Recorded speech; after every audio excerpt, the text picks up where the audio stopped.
चीन के बाद अब जापान भी इस्लाम का बहिष्कार कर रहा है और जापान के सड़कों पर भी हरे राम हरे कृष्ण के नारे गूंज रहे हैं। जहां एक तरफ चीन में मुसलमानों की आन बान और शान खतरे में है, वहीं जापान के लोगों को गायत्री मंत्र और पंचाक्षरी मंत्र मुंह जवानी रटे हुए हैं। तो आखिर ऐसा क्या हुआ कि लगातार विदेशों में इस्लाम मुश्किल में आता जा रहा है और हिंदू धर्म अपने चरम पर पहुंच रहा है? क्या सच में विदेश में सनातन संस्कृति का डंका बजने लगेगा और भारत से निकलता हुआ हिंदू धर्म पूरी दुनिया पर छा जाएगा? क्या सच में इस्लाम का अंत इन देशों से हो जाएगा और पूरी दुनिया सनातनी बन जाएगी? जानेंगे आज की वीडियो में कि आखिर क्यों चीन के बाद जापान भी इस्लाम का बहिष्कार करने में लगा हुआ है और क्यों जापानियों का इस्लाम के प्रति मोह भंग होने लगा है। तो वीडियो को पूरा जरूर देखिएगा, लेकिन उससे पहले चैनल को सब्सक्राइब करना बिल्कुल भी मत भूलिएगा। दोस्तों, इस बात में कोई शक नहीं है कि हिंदू धर्म दुनिया के सबसे प्राचीन धर्म है और हिंदू धर्म ने कभी भी जबरन किसी और को अपने धर्म में लाने के लिए कोशिश नहीं की।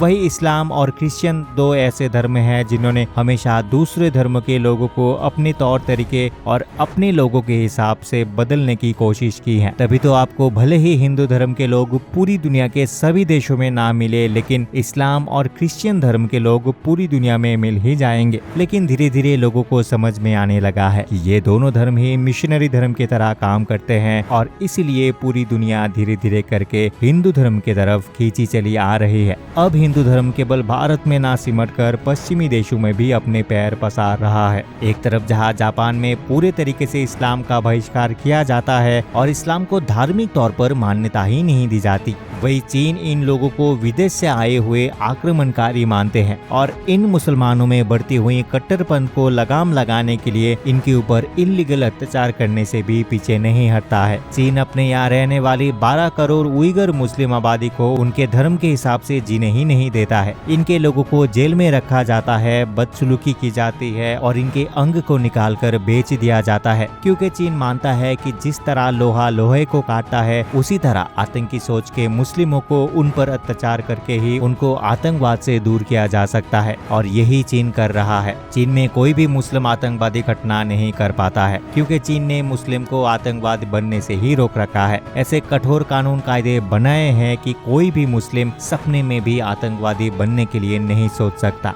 और अब चीन से इंस्पायर होकर जापान भी अपने यहाँ रहने वाली 72,000 से लेकर 1 लाख की मुस्लिम आबादी का बहिष्कार करने में लगा हुआ है। यहाँ पर रहने वाले मुस्लिम इंडोनेशियाई, भारतीय और बांग्लादेशी मुस्लिम है, लेकिन जापान इन मुस्लिम पर पूरी तरीके से नजर रखता है। यहाँ पर बनाई गई मस्जिदों के बाहर सीसीटीवी कैमरे फिट कर दिए जाते हैं और किसी भी तरह कोई आतंकवादी घटना ना हो, इसके लिए टोक्यो सरकार ने अलग से कानून भी बनाए हैं कि इस्लाम और इस्लाम से जुड़े हुए लोग पर सरकार पूरी तरीके से जासूसी करेगी और किसी भी तरह की अनहोनी का अंदेशा होने पर क्विक एक्शन लिया जाएगा। वही दूसरी तरफ जापान हिंदू धर्म की तरफ ही आकर्षित हो रहा है। जापान में कनवद यात्रा निकाली जा रही है, बम बम भोले के नारे सुनाई दे रहे हैं, संस्कृत के मंत्र बोले जा रहे हैं और हरे राम हरे कृष्ण नारे लगाते हुए सड़कों पर जुलूस निकाले जा रहे हैं। जहां एक तरफ जापान टेक्नोलॉजी में सबसे सुपीरियर कंट्री माना जाता है, वही जापान आज हिंदी और संस्कृत के दम पर पूरी दुनिया में लोहा मनवा रहा है। जहां हमारे भारत के लोग अपने सनातन विचारधारा और पुरानी संस्कृत भाषा को पढ़ना ही नहीं चाहते, वही जापान न केवल हमारी संस्कृत को अपना रहा है, बल्कि अपने यहाँ संस्कृत को भी पूरा सम्मान देने में लगा हुआ है।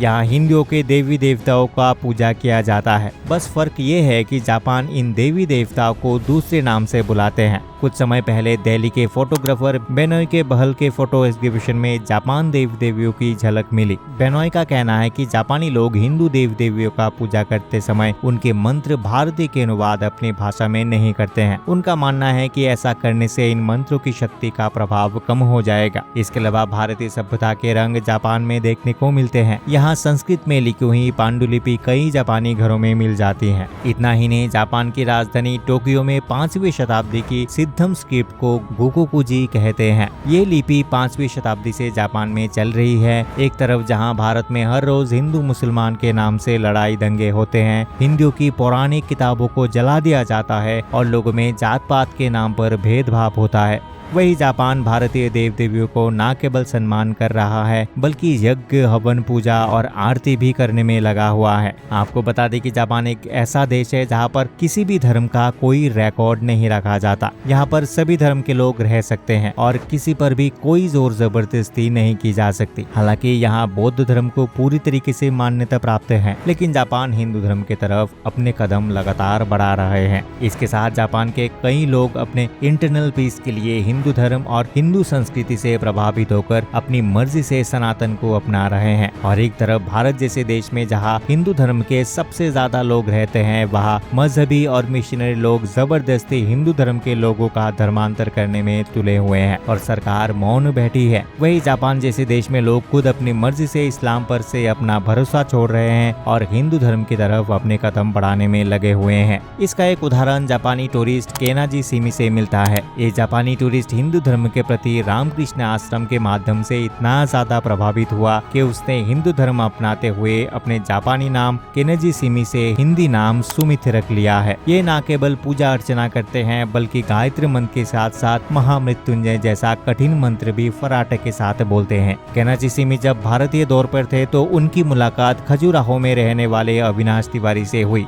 तब ये हिंदू धर्म से इतना प्रभावित हुआ कि उन्होंने बनारस में जाकर रुद्राभिषेक के साथ साथ ओम नमः शिवाय और श्री राम का भी जाप किया है। अविनाश का कहना ये है कि केनिची पिछले 5 सालों से सनातन धर्म में है। ये नवरात्रि के व्रत रखते हैं, पूर्ण रूप से शाकाहारी है और संस्कृत भाषा और हिंदी भाषा की तरफ समर्पित है। केनाची यानी कि सुमित ने खुद को पूरी तरीके से सनातन धर्म को मानने वाला घोषित कर दिया। इन्होंने बाकायदा स्टम्प पेपर पर ये लिखवा कर प्रमाणित किया कि वो अपनी मर्जी से सनातन धर्म को अपना रहे हैं और पूर्ण जीवन के लिए सनातन धर्म की तरफ समर्पित है। जापान जो कि बौद्ध धर्म को मानने वाला देश है, वहाँ पर हिंदू धर्म और सनातन धर्म को मानने वाले की कमी नहीं है। कुछ लोगों का मानना है कि बौद्ध धर्म भी हिंदू धर्म में आता है, लेकिन सनातन धर्म का मतलब समभाव हो सकता है, लेकिन समान धर्म नहीं हो सकता। हिंदू धर्म एक ही है और भारत को छोड़कर पूरी दुनिया के कई बड़े बड़े देश आज हिंदू धर्म के महत्व को समझ रहा है। हमारे भारत को इससे सीख लेनी चाहिए और मजहबी दंगे से बाहर निकलकर अपने सनातन के लिए आगे कदम बढ़ाना चाहिए। तब शायद जापान की तरह हमारा भारत भी पूरे विश्व में अपना परचम लहरा सके। जिस तरह धीरे धीरे चीन और जापान जैसे देश में भी भारत का हिंदू धर्म लोगों के मनों में अपनी जगह बना रही है, उसे देखकर ये कहना गलत नहीं होगा कि सभी देश एक दिन पूरी तरीके से हिंदू धर्म को अपना लेंगे और यहाँ सबसे ज्यादा आबादी हिंदू धर्म के लोगों की ही होगी। तो एक सच्चे भारतीय और हिंदू होने के नाते जरा ये बताइएगा, क्या आप हिंदू धर्म के बढ़ते हुए प्रभाव से खुश हैं? और अपनी राय हमें कमेंट सेक्शन में साझा जरूर कीजिएगा। साथ ही आपको वीडियो कैसा लगा ये भी जरूर बताइएगा।